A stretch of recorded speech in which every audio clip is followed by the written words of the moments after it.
Wait!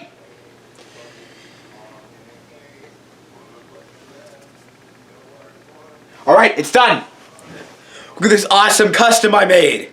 Anyways, it's Ultraman Day! Whoa! Yeah, baby! Yeah! Whoa! Thanks, I needed that, yeah. Anyways, yeah, it's Ultraman Day. So what better to celebrate than to review one of my personal favorite shows, Ultraman Z. And who better to review this masterpiece than the #2 Ultraman Z fan in the whole world, other than me, of course. Wrong, wrong. I am the #1 Ultraman Z fan, okay? You are #2. You got that? No, I am.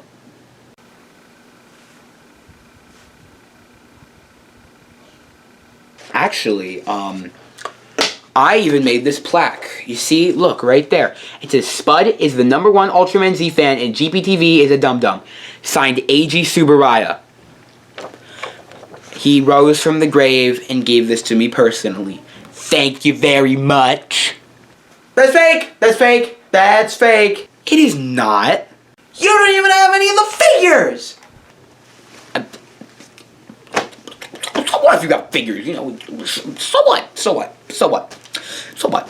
So yeah, I'm still the #1 Ultraman Z fan. It's like it's a spiritual thing. It's not like a, you know, it's not like a. You don't have to have possessions. I can't believe you would say you were the #1 Ultraman Z fan. I am so totally the #1 Ultraman Z fan. I have seen every single episode 25 times. I have so many of the figures. I have his face tattooed on my butt. I identify as Ultraman Z sexual. You are so stupid. Alright, that's it. I've had enough of you. Back in your box.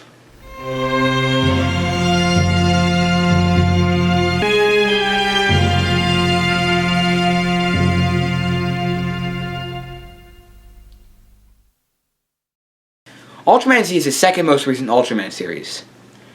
As of filming this video! It was directed by Kiyotaka Taguchi and premiered in Japan and on YouTube on June 20th, 2020.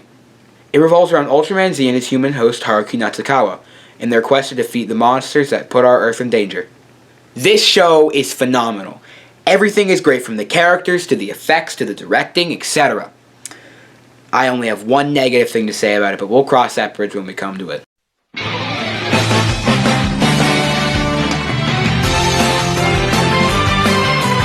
The characters and their interactions are an integral part of any piece of media out there. Luckily, Ultraman Z excels at this. Ultraman Z is a character that you really want to root for. He's wise and brave, yet fun and childish at the same time, which makes him really likable. Speaking of really likable, Haruki Natsukawa, who is Ultraman Z's human host, is a character we follow mostly throughout the series. He looks for the best in everyone and wants everyone to be happy and safe. And unlike another certain character from another Ultraman show, he's not that annoying about it.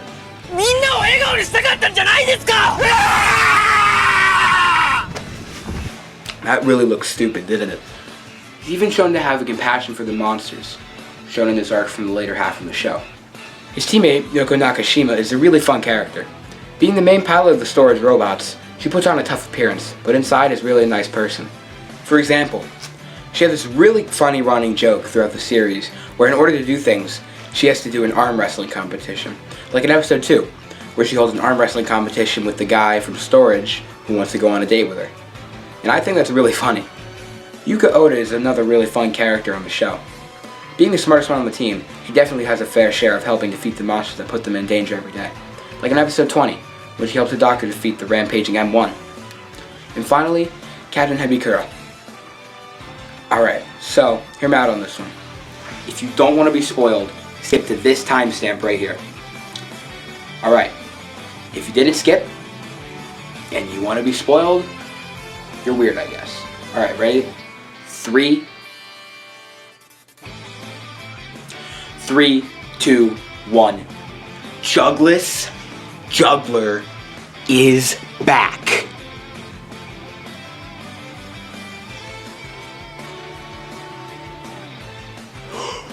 Whoa! Yeah, if you've seen Orb or the G movie, You probably saw this casting and predicted this before the show even began, but it was still really cool. Okay?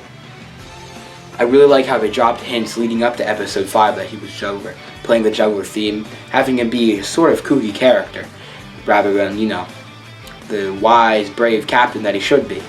Juggler's always been a pretty interesting character to me. And Orby was a villain. Not Belial level villainy, but still pretty evil. In the G movie, he was basically a hero. Even carrying for Guy when, he was almost killed. And he's basically an anti-hero. It's almost like a game to him, until the later half of the show when he decides to stop Celebro's plans to destroy the Earth. There are plenty of side characters as well, most notable being Baka. He's an older member of the team, and helps build and repair storage robots, since, they pretty often need repair. He's most often used for the mentor role in the show, helping other characters and whatnot. Like in episode 4, when he inspires Yuka to use the Narango horn to power Wyndham.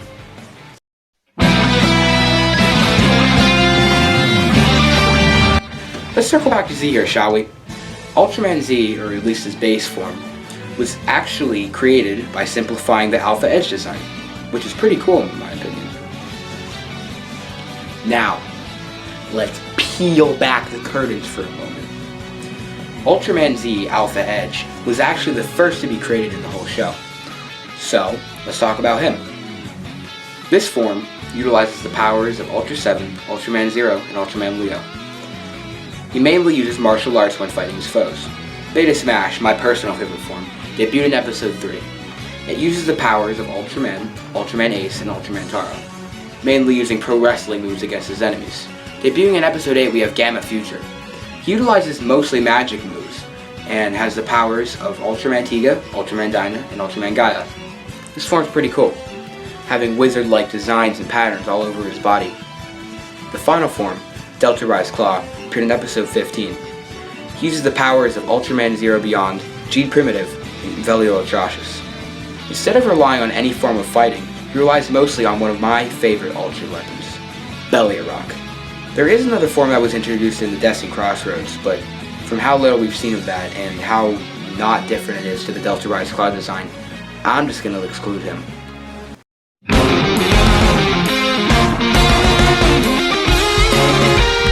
Storage robots, Senator Wyndham and King Joe Custom, are a pretty cool idea for the Ultra series. Pretty different from what we've seen so far.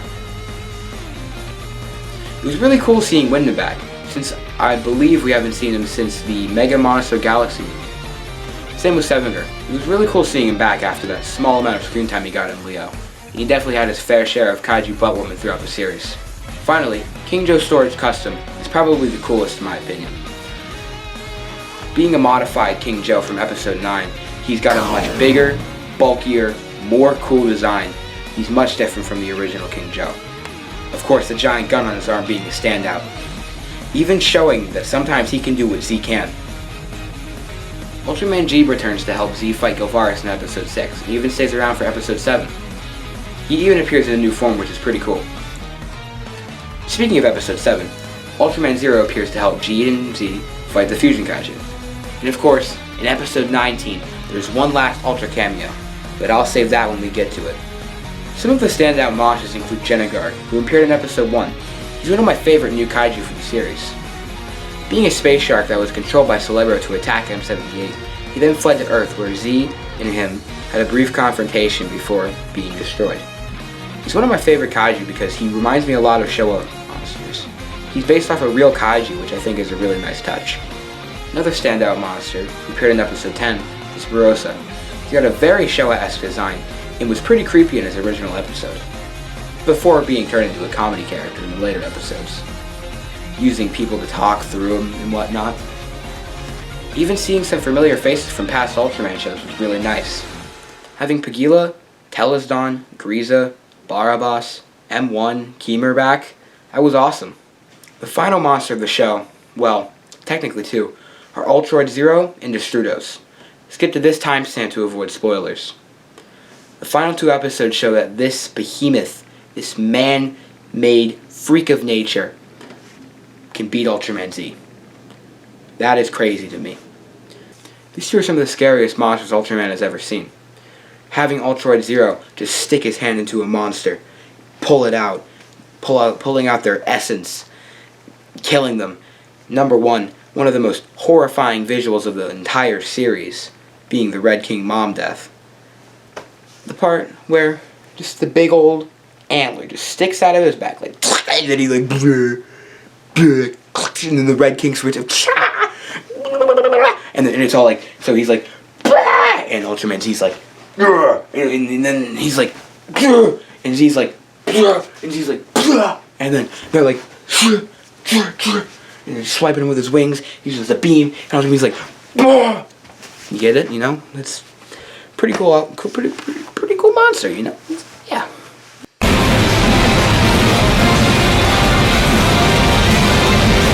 I'm just gonna say it outright. This soundtrack is phenomenal. I'm not pulling any punches. I'm not building this up. I just needed to say this outright. The soundtrack is great, and you should listen to it right now. As of this recording, let me pull out my spectacles right here. My distinguished gentleman spectacles. Yes. As of this recording, Friday, 11:02. June 24th. Only a select few of the soundtracks are released, and I recommend listening to the Delta Rise Claw theme, Alpha Edge theme, and the Storage theme. Especially the Storage theme.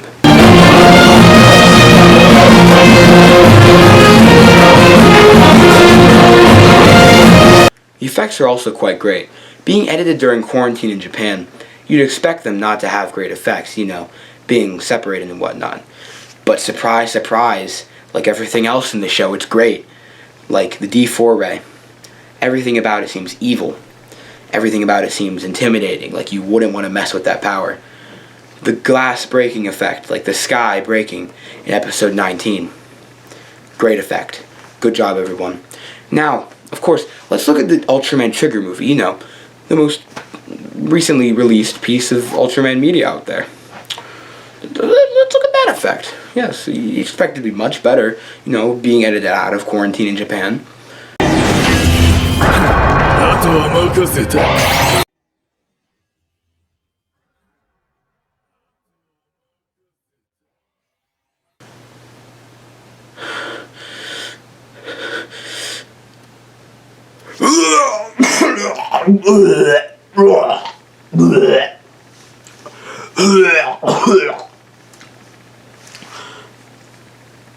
Sorry about that, guys. That made me sick. That effect made me.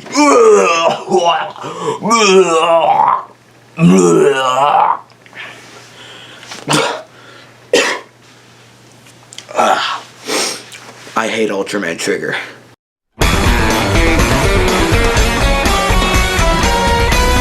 These episodes take the cake for some of the best in the whole series. Episode 5, First Juggling, is a great episode with great tension. It's got twists and turns everywhere. From Pagila coming back, to Skullgrimor coming back, to the Z-Riser getting stolen. Great episode, great tension, great everything, must watch. 9 and 10 are technically a two-parter, with Barossa and King Joe. The King Joe car chase in episode 9 is a really entertaining scene, and probably my favorite in that batch of episodes. And episode 10 goes from creepy to cool, with Barossa's whole, you know, takeover shtick, and Z at the end getting the M78 Tornado to defeat Barossa. Great episodes, also must watch. Challenge from the Year 2020 is a great episode with great mystery, great action, great everything. And it only would have worked if you made it in the year 2020.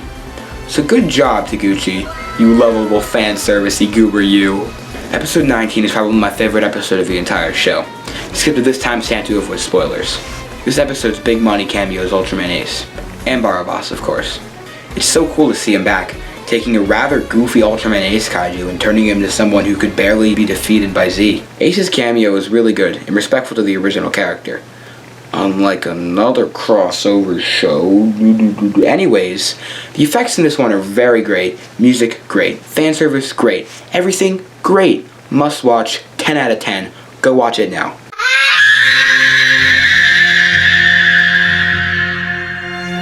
Alright, okay. Here is my one dislike. My only one. Okay. some of the plot lines go underused or they just stop being used. Listen, hear me out. Let's use the Z-Lance arrow for a second. It appears in episode 5, and maybe 2 or 3 times after. For how much of a big deal it was in that episode, you would have thought he would have used it more. Like, think of how cool it is. He can use it with any form, right? So what if he used it with Delta Rise Claw? Tell me, you wouldn't want to see him dual-wield Belly Rock and the Z-Lance arrow. That would be the coolest thing ever. And if you don't agree, just click off the video. I don't even want you here anymore. I'm just kidding, I love you, come here.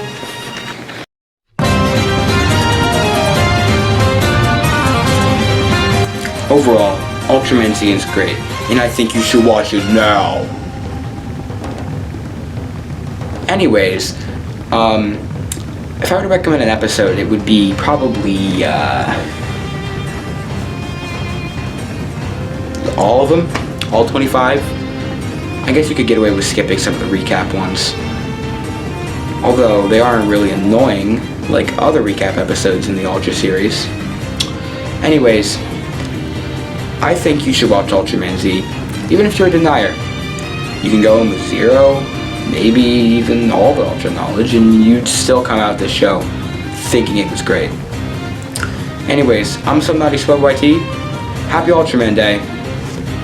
Signing off.